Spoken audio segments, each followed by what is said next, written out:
आप सभी को प्रभु यीशु के नाम में जय मसीह की। हम स्वागत करते हैं आपका प्रतिदिन के वचन में। और आज का वचन जो हमारे लिए लिया गया है वो मत्ती रचित सुसमाचार की पुस्तक 8 अध्याय उसके 16 और 17 वचन से है, जहाँ पर इस प्रकार से लिखा हुआ है। जब संध्या हुई तब वे उसके पास बहुत से लोगों को लाए जिनमें दुष्ट आत्माएं थी, और उसने उन आत्माओं को अपने वचन से निकाल दिया और सब बीमारों को चंगा किया, ताकि जो वचन यशायाह भविष्यवक्ता के द्वारा कहा गया था वह पूरा हो कि उसने आप हमारी दुर्बलताओं को ले लिया और हमारी बीमारियों को उठा लिया। हालेलुया।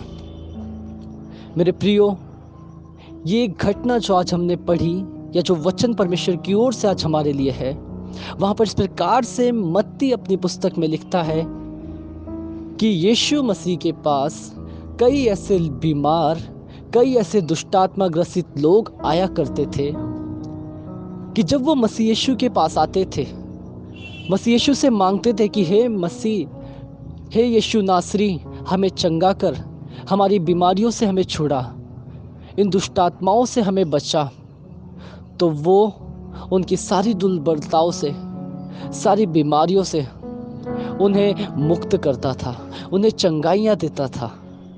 और ये बात 1500 साल पहले यशायाह जो भविष्यवक्ता है उसने अपनी पुस्तक में लिख दिया था कि वो आने वाला मेमना जो हमारे लिए वध किया जाएगा, वो हमारी सारी दुर्बलताओं को, सारी बीमारियों को अपने ऊपर ले लेगा।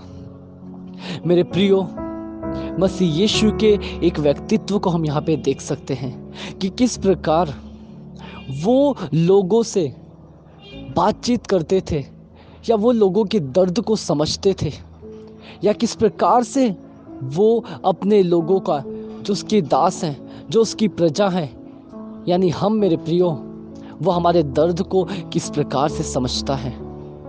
मेरे प्रियो, वो हमसे जुड़ी हर एक बातों को जानता है।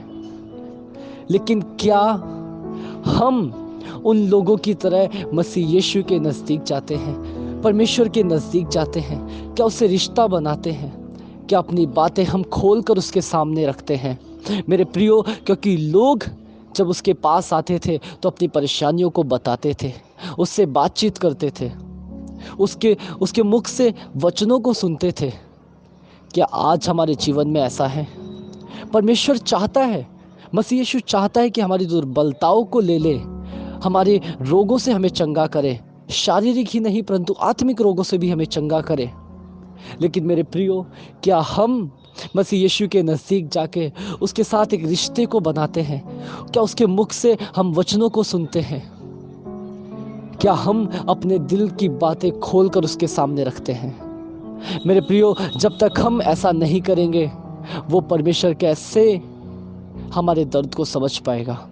हालांकि वो हर एक बातों को जानता है, हालांकि हमारा चलना उठना बैठना हर एक बातों को समझता और जानता है, लेकिन हम अपने मुख से कब अंगीकार करेंगे? मेरे प्रियो, वो हमारा परमेश्वर है ना, वो हमारा मसीह यीशु है। वो हमारे हर एक बातों को, हर एक दुखों को अपने ऊपर उठाकर क्रूस पर चढ़ गया, हर एक पापों को लेकर क्रूस पर चढ़ गया। क्या हमारा इतना फर्ज नहीं बनता कि हम उसकी आराधना कर सकें, उसकी महिमा कर सकें, उससे बातचीत कर सकें? परमेश्वर हमसे रिश्ते को बनाना चाहता है। क्या हमारा इतना फर्ज नहीं बनता कि हम उससे रिश्ते को बना पाएं? मेरे प्रियो, वो चाहता है हमें आशीषित करना, वो चाहता है हमारे दुखों को अपने ऊपर ले लेना। लेकिन क्या हम उसके नज़दीक जाते हैं? क्या हम उसके वचन में मनन करते हैं? आज हमें अपने आप से इस प्रश्न को पूछना है। आइए हम प्रार्थना करें। धन्यवाद प्रभु यीशु, धन्यवाद करते हैं सुंदर वक्त के लिए, सुंदर समय के लिए प्रभु, सुंदर दिन के लिए प्रभु, जो आपने हमारे जीवन में जोड़ा है। तू हमारा राजाओं का राजा है, तो हमारा परमेश्वर है, तो हमारा यीशु नासरी है, जिसने मेरे सारे दुखों को ले लिया, जिसने मेरी सारी दुर्बलताओं को ले लिया, ताकि प्रभु मैं आनंद के साथ तेरी महिमा कर सकूं, तेरे वचनों पे मनन कर सकूं। प्रभु, जो लोग इस वचन को सुनते, इस वचन को पढ़ते हैं, आप उन्हें इस वचन को समझने में सहायता मदद कर। आप उनसे बातचीत कर प्रभु, वो अपने दिल की बातें खोलकर आपके सामने रखने पाए, क्योंकि तू हमारा राजा परमेश्वर है। धन्यवाद करते हैं, इस छोटी सी प्रार्थना को आपके हाथों में सौंपते हैं, प्रभु यीशु के नाम से हम मांगते हैं, आमीन। हालेलुया। आप सभी को प्रभु यीशु के नाम में जय मसीह की।